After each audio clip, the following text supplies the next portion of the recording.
Everyone, welcome to my channel one step to success. आप लोगों के लिए आज फिर से एक नया क्लास हम लेकर आ चुके हैं। आपके बाल विकास शिक्षण शास्त्र पेडागोजी के क्वेश्चन सीरीज। ठीक है, आज हमारा तीसरा क्लास है। चलिए स्टार्ट करते हैं सेशन को बिना देरी की। और आप सभी क्लास को सब्सक्राइब कर लीजिएगा, ज्वाइन कर लीजिए क्लास को। पहला क्वेश्चन है, शिक्षक प्रायः दृश्य श्रव्य सामग्री को समझते हैं।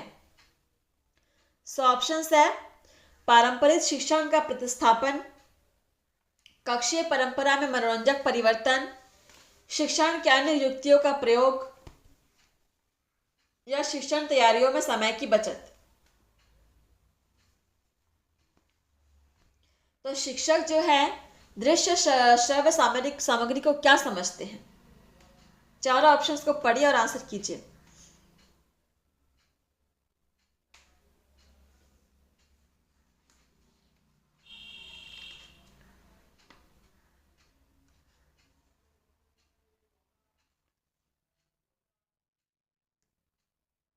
सो यहाँ पर इसका आंसर हो जाएगा शिक्षण की अन्य युक्तियों का प्रयोग। ठीक है, ऑप्शन सी इज करेक्ट।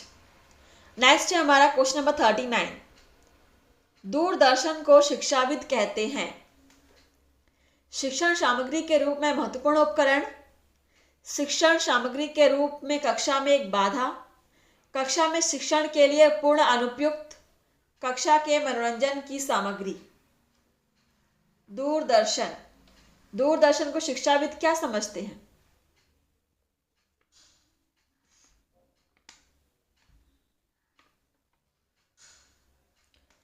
सो यहाँ पर आंसर हो जाएगा आपका शिक्षण सामग्री के रूप में महत्वपूर्ण उपकरण। बिल्कुल ठीक है, नोट कर लीजिएगा।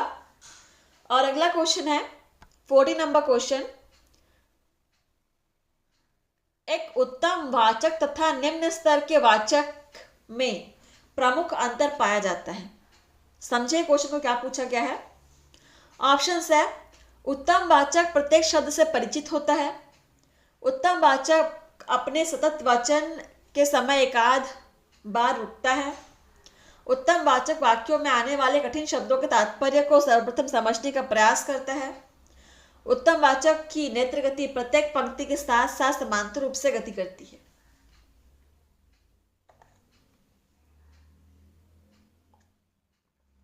ऐसे क्वेश्चंस को थोड़ा टाइम रुक के पढ़ के समझ के आंसर कीजिएगा।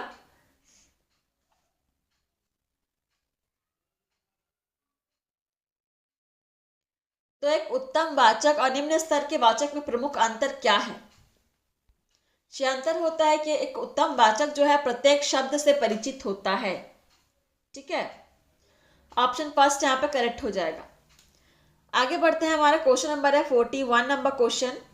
उत्तम वाचक तथा निम्न स्तर के वाचक में निम्नलिखित में से कौन सा एक विभेदक बिंदु नहीं है? नहीं है बोला गया है। ऑप्शन है, वचन गति, नेत्र तीव्रता, वाचन संबोध, प्रेरणा एवं रुचि की विस्तृतता।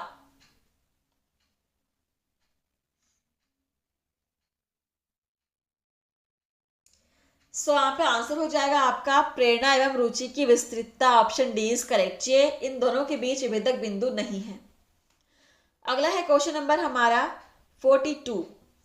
कक्षा में मॉडल, रेखाचित्र तथा आरेख का प्रयोग संप्रेषण को प्रभावी बनाता है।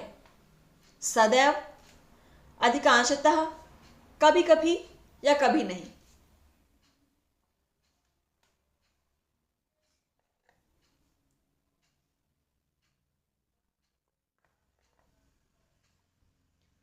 सो ये जो मॉडल, रेखाचित्र, आरेख का हम प्रयोग करते कक्षा में, ये सब संप्रेषण को प्रभावी बनाने में किस तरह से मदद करते हैं?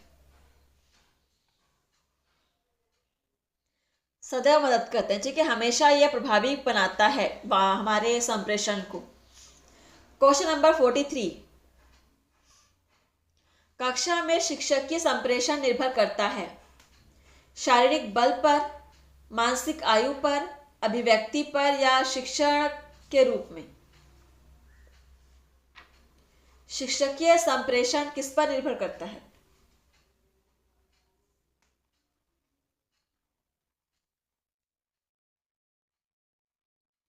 अभिव्यक्ति पर। Option B is correct. हमारा अगला क्वेश्चन है 44 नंबर क्वेश्चन।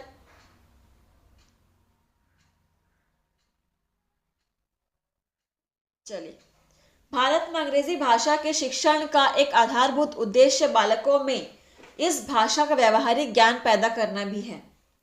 इस उद्देश्य की संप्राप्ति संभव है यदि अंग्रेजी भाषा के शिक्षकों को प्रविष्ट प्रशिक्षण प्रदान किया जाए, स्कूल में प्रारंभिक वर्षों में अंग्रेजी व्याकरण का शिक्षण प्रदान किया जाए, सभी शिक्षक अंग्रेजी भाषा के शुद्ध और सही शिक्षण पर बल दें, अंग्रेजी भाषा शिक्षण में से उच्च साहित्यिक अध्ययन को पूर्ण समाप्त कर दिया जाए।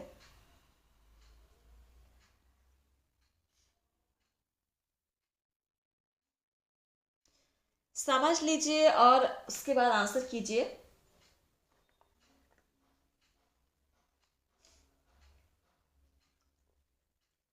सभी क्लास को शेयर कीजिएगा, ठीक है। और आप लोग कोई भी क्लास मिस मत कीजिए। यहाँ पर आपके ऑल इंडिया में जितने भी तरह के आपके टेट होते हैं, आपका राजस्थान रीट की तैयारी आप करना चाहते हो या फिर आप C TET, MP TET, UP TET, super TET, J TET, H TET, हर तरह के एग्जाम्स की यहाँ पर आपको तैयारी कराई जा रही है, ठीक है, टेट के लेवल की। तो बिल्कुल आप यहाँ प्रैक्टिस कीजिए, पढ़िए। और यहाँ पे हमारा आंसर हो जाएगा कि सभी शिक्षक अंग्रेजी भाषा के शुद्ध और सही शिक्षण पर बल दे तो ये उद्देश्य की संप्राप्ति संभव है, ठीक है। चलिए अगला क्वेश्चन की तरफ बढ़ते हैं।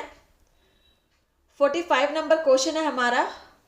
आधुनिक समय में मातृभाषा के उत्तम कौशलों को विकसित करने के लिए शिक्षकों को करने चाहिए कि वे ऑप्शन है भाषा के व्याकरण तथा उच्चारण कौशलों पर बल दें, भाषा संप्रेषण संबंधी व्याकरण पर आवश्यक जोर दे, भाषा संबंधी व्याकरण को गौण स्थान दे, भाषा विकास के लिए प्रारंभिक कक्षाओं में अतिरिक्त प्रयास करें।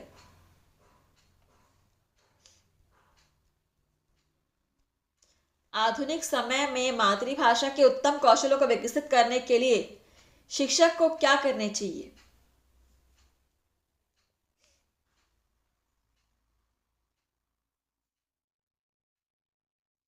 यहाँ पर आंसर है भाषा विकास के लिए प्रारंभिक कक्षाओं में अतिरिक्त प्रयास करें, ठीक है। Option D is correct. आगे बढ़ते हैं। क्वेश्चन नंबर है हमारा 46। शिक्षक के लिए आवश्यक है संप्रेषण कला, चित्रकला, उद्धरण कला, बंदूक चलाना। बंदूक चलाना को तो आप पहले ही काट दो। शिक्षक के लिए बंदूक चलाना आवश्यक नहीं है, चित्रकला भी आवश्यक नहीं है, लेकिन आवश्यक है आपका संप्रेषण कला, ठीक है। आप जो बोल रहे हो बच्चों को समझ में आना चाहिए, आपकी संप्रेषण कला मजबूत होनी चाहिए, स्ट्रांग होनी चाहिए। Question number 47। संप्रेषण की कुशलता के लिए सूक्ष्म शिक्षण आवश्यक है। ऑप्शन है विभिन्न कौशलों के विकास हेतु, पृष्ठ पोषण हेतु, पाठ पूरे करने हेतु, स्वयं के मूल्यांकन हेतु।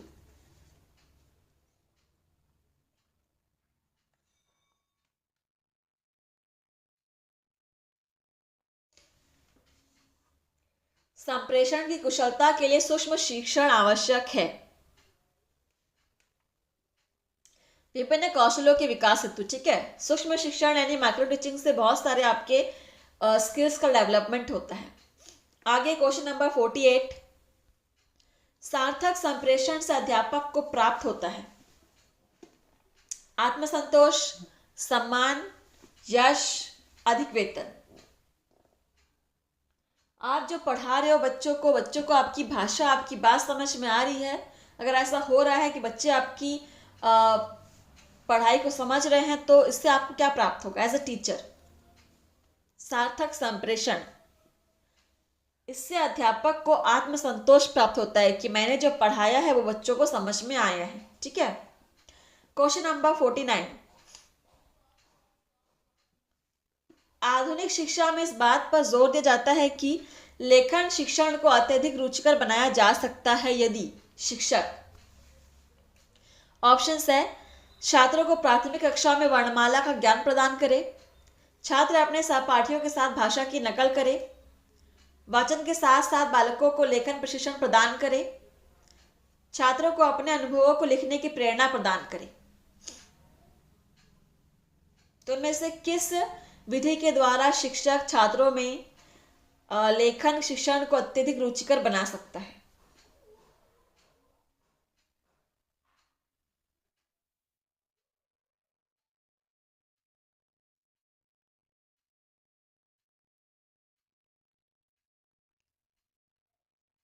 आंसर हो जाएगा आपका, वाचन के साथ साथ बालकों को लेखन प्रशिक्षण प्रदान किया जाए तो।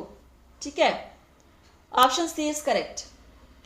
और हमारा अगला क्वेश्चन है 50 नंबर क्वेश्चन, सामाजिक विषय के शिक्षण में। ऑप्शन है, विषय वस्तु स्वयं में अंतिम लक्ष्य होती है, शिक्षण विधि शिक्षण परिस्थिति से पूर्ण मुक्त होती है, शिक्षण तकनीकी तथा उद्देश्यों में कोई संबंध नहीं होता है, युक्तियां एवं विषय सामग्री दोनों में पारस्परिक संबंध होता है। तो सामाजिक विषय के शिक्षण में इनमें से कौन सी कंडीशन लागू होती है? चार ऑप्शंस में से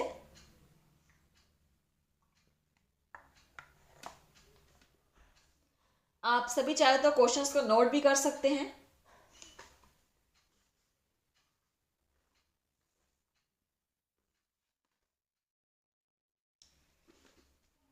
तो देखिए यहां पर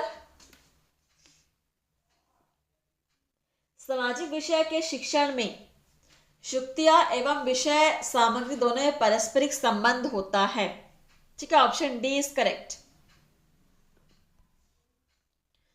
51 नंबर क्वेश्चन, उद्देश्य आधारित संप्रेषण ही सटीक तथा वस्तुनिष्ठ होता है। क्या आप इस कथन से सहमत हैं? पूर्णतः, पूर्ण सहमत, आंशिक सहमत या संभवतः? संभवतः आंसर कीजिए। उद्देश्य आधारित संप्रेषण ही सटीक तथा वस्तुनिष्ठ होता है, हम इस बात से पूर्णतः सहमत है, पूर्ण सहमत है। ठीक है, option B is correct. Question number 52, सार्थक संप्रेषण में निहित है छात्र कल्याण, छात्र के व्यक्तित्व का विकास, प्राचार्य की भलाई, विद्यालय की प्रगति। तो सार्थक संप्रेषण में क्या निहित है? छात्र के व्यक्तित्व का विकास निहित है, ऑप्शन बी इज करेक्ट। अगला क्वेश्चन है हमारा 53 नंबर क्वेश्चन, विचारों का आदान प्रदान तब ही फलदायी होता है जब संप्रेषण धारा दोनों तरफ से खुली हुई हो। क्या आप इस कथन से सहमत हैं? संभवतः, पूर्णतया, असहमत या बहुधा?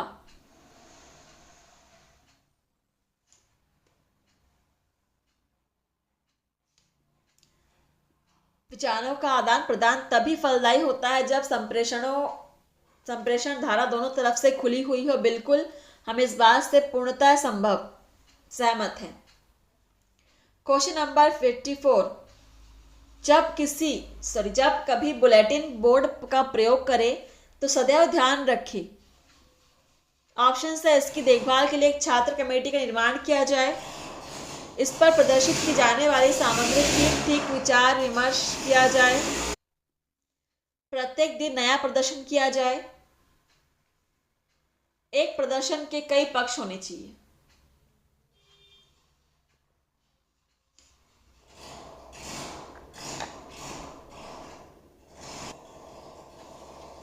सो यहां पर क्या आंसर हो जाएगा?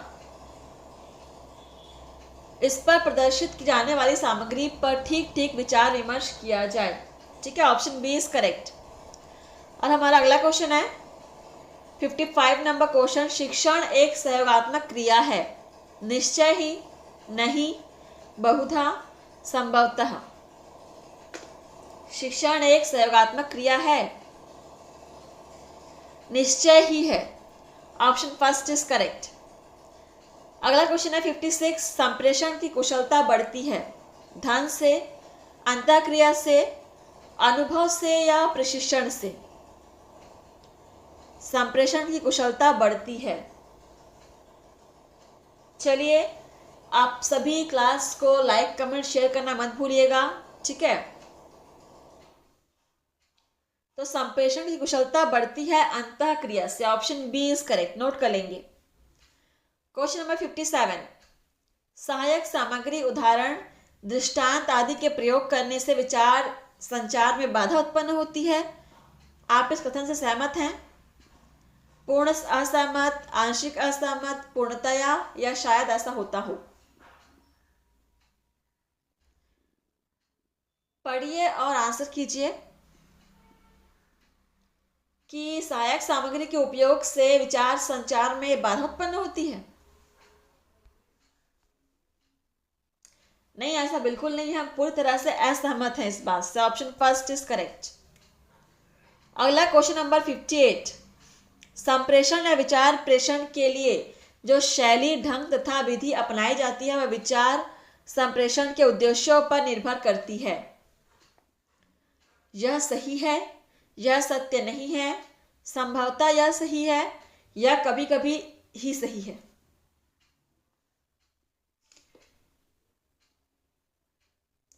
हम संप्रेषण के लिए जो शैली, ढंग और विधि अपनाते हैं वो संप्रेषण के उद्देश्य पर निर्भर करते हैं। बिल्कुल यह सही बात है। ठीक है, यह सही है। अगला क्वेश्चन नंबर 59, विचार ग्रहण के लिए संप्रेषी की मानसिक उपस्थिति अनिवार्य होती है।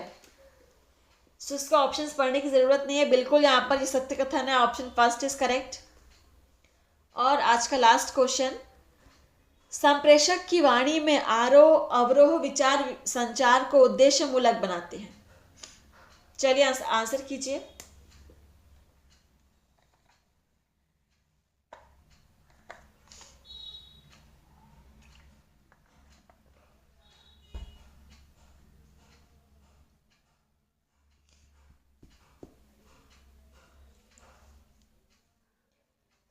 बिल्कुल यह सत्य है। ठीक है, ऑप्शन बी इज करेक्ट। और सेशन आपका यहीं पर समाप्त हुआ फ्रेंड्स। आप लोग ऐसे ही पढ़ते रहिए डेली। तो हम मिलते हैं आपसे नेक्स्ट क्लास में नेक्स्ट नए क्वेश्चन के साथ। आज के लिए इतना ही, धन्यवाद।